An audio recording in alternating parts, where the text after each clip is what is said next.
As the diplomatic standoff between India and Canada gets worse, India has started cracking down on Khalistani elements back home. Properties of designated terrorist and Hardeep Nijjar's lawyer, Gurpatwant Pannu, have been seized. The NIA has also named more Khalistani supporters who are active overseas. That's not all. Overseas citizenship cards of Khalistanis are also likely to be cancelled.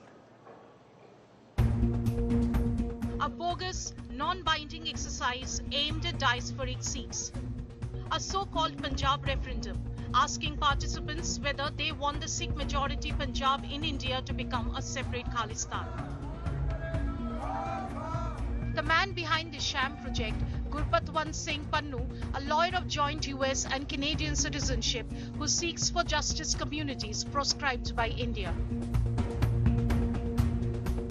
The 56-year-old supporter of Khalistan, born in village Khankot of Amritsar and now based in the United States.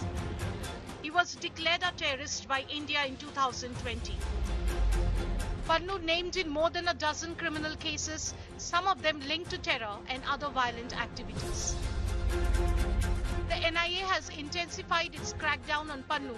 Over the weekend, 2 of his properties were confiscated in Amritsar and Chandigarh, and so was his agricultural land in his ancestral village of Khankot in Amritsar district.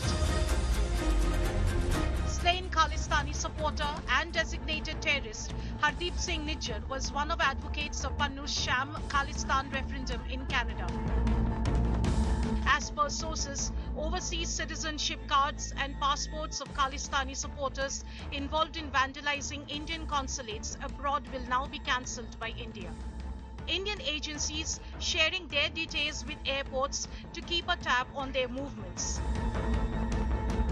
The NIA has also finalized a list of 19 Khalistani fugitives who are part of anti-India plots, most of them living in the US, the UK, Canada, Dubai and Pakistan.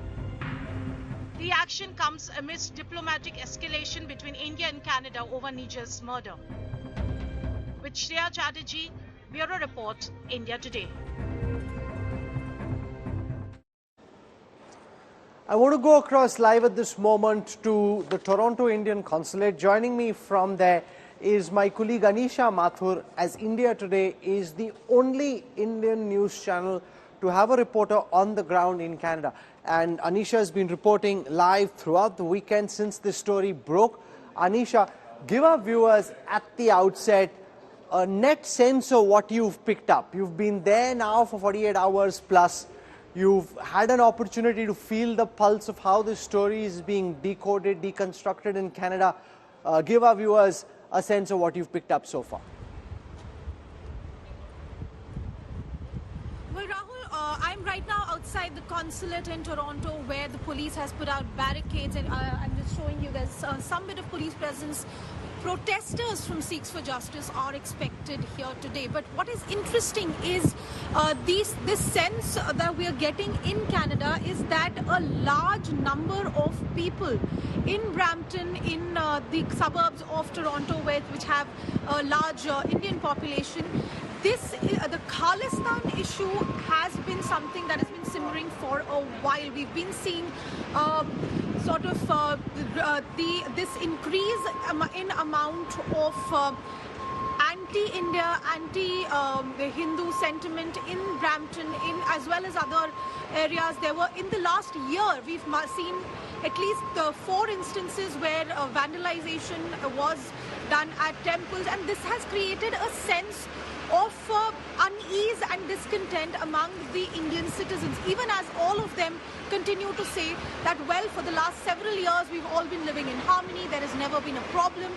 But in the last year or so, there seems to have been a larger number of incidents and a larger presence of aggressive young men who are raising these issues. We've seen, of course, in Surrey, which is on the other side of the country, in Vancouver, the situation is much more. Here, at least on the East Coast, in Toronto, in Ottawa, people continue to say that, well, you know, this is about 5% of the Sikh population which is actually supporting the Khalistani movement, but they are a very aggressive, very, very loud minority, which is sort of also worrying the people who are living here. And it is also being seen as a reflection of the real politic of Canada itself, the economic situation, the power that the vote banks hold here, especially with the Trudeau government being a minority government, the fact that the Liberal Party has supported the Khalistan movement so far, the fact that the NDP has a sizable Sikh voter base, and the fact that now with the Conservative Liberals and the NDP trying to fight it out to see what happens to the future of politics in Canada. Mathur, thanks for joining us.